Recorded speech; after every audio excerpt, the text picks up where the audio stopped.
Hello everyone, आप सबका स्वागत है मेरी नई एक और यूट्यूब वीडियो में। तो आज मैं आपको एक नई सीरीज के बारे में बताने वाला हूं। अब हम स्टार्ट कर रहे हैं एक नई सीरीज। इस सीरीज का मैं थोड़ा सा एक इंट्रोडक्शन दे देता हूं। तो ज्यादातर जो मेरी हायरिंग होती है वो सारी बीपीओ से रिलेटेड ही मैं डाल रहा था अब तक, और अब मैं नए नए सेक्टर्स को अप्रोच करूंगा और नए नए नए सेक्टर्स की वीडियो यहाँ पे डालना स्टार्ट कर दूंगा। तो सबसे पहला सेक्टर जिसके अब लगातार 2-3 वीडियोस आने वाली है वो है कैबिन क्रू। उसके बाद हम बैंक्स वगैरह को थोड़ा टारगेट करेंगे। बैंक की भी मैं लाइव अपडेट्स आपको दूंगा और आईटी सेक्टर में भी मैं आपको अपडेट्स देता रहूंगा। तो अब मेरी इस वीडियो को ध्यान से सुनना। तो आज का जो टॉपिक मेरा रहेगा कि सबसे पहले कि how to become a cabin crew. Cabin crew अगर आप इंडिया में बनना चाहते हैं तो किस तरह से आप कैबिन क्रू बन सकते हैं। सबसे पहला, लोगों को एक मिथ है अगर कैबिन क्रू के बारे में, सबको लगता है कि कैबिन क्रू मतलब कस्टमर सर्विस। तो कैबिन क्रू का मतलब सिर्फ कस्टमर सर्विस नहीं होता है। इसके अंदर आप लोग का कैबिन क्रू के अंदर जो सेफ्टी और एडवेंचर, सेफ्टी पार्ट इनका सबसे इंपॉर्टेंट होता है। अगर आप कभी भी फ्लाइट करते हैं कैबिन क्रू, कभी भी आप फ्लाई कर रहे हैं किसी भी एयरलाइंस में, तो जितने भी सेफ्टी मेजरमेंट होते हैं वो एक बार फ्लाइट के टेक ऑफ करने के बाद कैबिन क्रू के हाथ में ही होते हैं, और सारे सेफ्टी मेजर वो ही ध्यान में रखते हैं। और एडवेंचर इनकी जॉब में बहुत ज्यादा होता है, तो आप लोग को इस चीज का भी ध्यान रखना है। अगर आप कैबिन क्रू बनना चाहते हैं तो सिर्फ ये नहीं कि आपको सिर्फ सर्विस करनी है, वो इनकी जॉब का एक पार्ट है। इसके अलावा भी काफी चीजें होती है। हाँ, कैबिन क्रू की जॉब में एक चीज बहुत अच्छी है कि आप काफी जगह फ्लाई करते हैं तो आप बहुत सारी सिटीज और बहुत सारी कंट्रीज को देखते हो। सेकंड, अगर आप कैबिन क्रू बनना चाहते हैं तो इसके लिए आपका एक एलिजिबिलिटी क्राइटेरिया होता है, तो ध्यान से सुनना। उसी के अकॉर्डिंग आप कैबिन क्रू बन सकते हैं।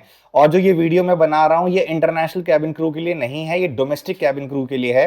डोमेस्टिक में जैसे कि आपको मैं कंपनीज के नाम बताया था जिनके लिए आप अप्लाई कर सकते हो, मैं बाद में लिंक भी अपने यूट्यूब इसी वीडियो के डिस्क्रिप्शन में दे दूंगा, तो आप उन लिंक के थ्रू अप्लाई भी कर सकते हैं।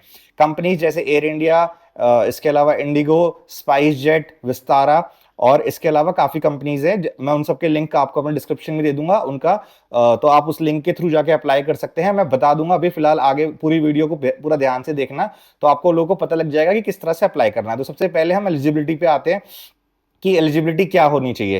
फर्स्ट एलिजिबिलिटी देखो, कैबिन क्रू के लिए बॉयज और गर्ल्स दोनों अप्लाई कर सकते हैं। ये बहुत बड़ा मिथ है कि सिर्फ लड़कियां ही अप्लाई कर सकती हैं, बट अगर आपको एलिजिबल होने के लिए कुछ क्राइटेरिया मैच करना होता है तो ध्यान से सुनना। जो कैबिन क्रू बनना चाहते हैं, फ्रेशर और एक्सपीरियंस ये हायर करेंगे, उसमें सबसे पहली चीज आती है एज। एज आपकी 18 ईयर से 27 ईयर के बीच में होनी चाहिए। अगर आप फ्रेशर हैं तो 18 से 27 के बीच में आपकी एज होनी चाहिए अगर आप कैबिन क्रू बनना चाहते हैं तो। फर्स्ट। सेकंड रहती है आपकी हाइट। अगर आप एक फीमेल हैं तो आपकी हाइट मिनिमम 157 सेंटीमीटर मतलब 5.2 होनी चाहिए, और अगर आप एक लड़का है तो आपकी हाइट 170 सेंटीमीटर होनी चाहिए, 5.7। ये मिनिमम हाइट रिक्वायरमेंट है डोमेस्टिक के लिए।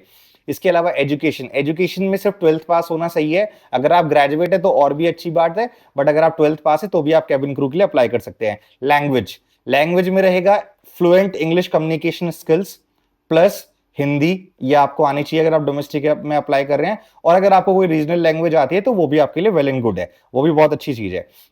इसके अलावा फोर्थ, आपकी बॉडी पे कोई भी टैटू नहीं होना चाहिए। अगर आपकी बॉडी में कोई ऐसा टैटू है जो आपके कपड़ों के अंदर छुप जाता है, मतलब जो आप ड्रेस पहनेंगे cabin as a cabin crew भी जो आप ड्रेस पहनेंगे और वो अंदर हाइड हो रहा है, तो फिर आप एलिजिबल हैं। बट अगर कोई भी जैसे मान लो मेरा बाइसेप्स है या मेरी नेक, यहाँ पे अगर टैटू अगर आपको दिख रहा है जैसे मेरा ये वाला है, तो ये चीज की वजह से आप कैबिन क्रू के लिए एलिजिबल नहीं रहेंगे। तो कोई भी विजिबल टैटू आपकी बॉडी पे नहीं होना चाहिए अगर आप कैबिन क्रू बनना चाहते हैं तो। ठीक है, तो ये रहेगा सबसे इंपॉर्टेंट एलिजिबिलिटी क्राइटेरिया। इसके बाद मैं आपको बताता हूं टॉप एयरलाइंस जो सबसे ज्यादा हायरिंग करती है। First, Indigo. इंडिगो का जो सैलरी स्ट्रक्चर ये देते हैं वो देते हैं 35,000 से 80,000 per month in hand salary है ये। ठीक है, इसके अलावा आपको फ्लाइंग आर्ट्स के लिए अलग से पे किया जाता है और इंसेंटिव्स अलग से होते हैं, वो अलग चीज है। जो सैलरी मैं बता रहा हूँ फ्रेशर से लेके एक्सपीरियंस के बीच में 35 से 80,000 के बीच की रेंज रहती है। इसको अप्लाई करने का जो लिंक है वो अपने मैं डिस्क्रिप्शन में डाल दूंगा। सेकंड है एयर इंडिया। एयर इंडिया में जो सैलरी रहती है 40,000 से 1 लाख के बीच में मिल जाती है, क्योंकि एयर इंडिया इंटरनेशनल फ्लाई भी कराता है तो सैलरी 1 लाख तक भी पे कर देता है। डिपेंड करता है कि आपके पास कितना एक्सपीरियंस है और आप किस लेवल पे आप अप्लाई कर रहे हो, तो वो भी मैटर करता है कि आप डोमेस्टिक के लिए ट्रेंड हो रहे हो या फिर इंटरनेशनल फ्लाइट्स के लिए आप ट्रेंड हो रहे हो, तो सैलरी आपकी उसके ऊपर डिपेंड करती है। फिर है विस्तारा जो सैलरी पे करता है 50,000 से 90,000 के बीच में। उसके अलावा स्पाइस जेट जो सैलरी पे करता है 30,000 से 70,000 के बीच में। और फिर आपका आता है आकाशा एयर।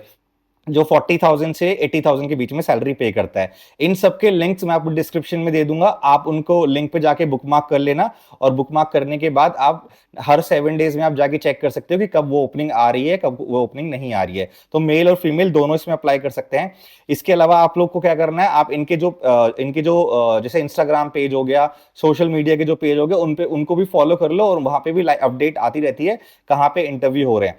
ठीक है, अब मान लो आपने किसी कंपनी के लिए अप्लाई कर लिया, तो सबसे पहले आपको अपना रिज्यूमे अपलोड करना है, साथ में आपको अपनी फोटो अपलोड करनी है।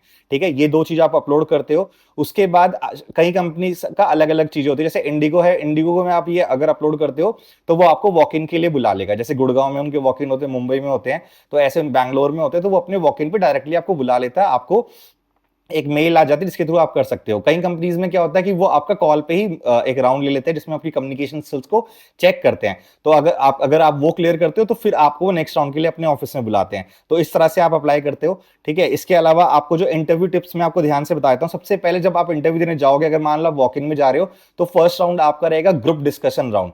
ठीक है, ग्रुप डिस्कशन राउंड रहेगा। ग्रुप डिस्कशन में आपको एक टॉपिक दे दिया जाएगा, जैसे फॉर एग्जांपल आपको टूरिज्म का टॉपिक दे दिया गया, तो आपको उसके ऊपर बोलना है, तो उससे आपको शॉर्टलिस्ट किया जाएगा। फर्स्ट ग्रुप डिस्कशन होता है, उसके बाद आपका होगा pi, personal interview. Personal interview में आपको कोई भी क्वेश्चन दे सकते हैं। ठीक है, कोई भी एक टॉपिक दे देंगे, why you want to be a cabin crew, सबसे कॉमन पूछा जाने वाला क्वेश्चन है, तो आपको इसको प्रिपेयर करके जाना है। और आपको ये पूछा जा सकता है कि अगर फ्लाइट में कोई इंसान, कोई बंदा अगर बहुत जोर जोर से चिल्ला रहा है, बहुत गुस्सा गुस्सा है, तो आप उसे कैसे हैंडल करोगे। ऐसे क्वेश्चंस भी आपको पूछे जा सकते हैं, तो आपको उसे ध्यान रखना है। इसके अलावा आपको बेसिक्स टचअप करना आना चाहिए, क्योंकि अगर आप कैबिन क्रू के लिए अप्लाई कर रहे हो तो आपको थोड़ी बहुत मेकअप स्किल्स आनी चाहिए। अगर आप वेल ग्रूम होकर आपको जाना बहुत इंपॉर्टेंट है कैबिन क्रू के इंटरव्यू में। अगर आप ग्रूम होकर नहीं जा रहे तो आप डेफिनेटली वो आपको रिजेक्ट कर देंगे। तो इन चीजों का अगर आप ध्यान रखेंगे तो आपका इंटरव्यू क्लियर हो जाएगा इजीली कैबिन क्रू के लिए।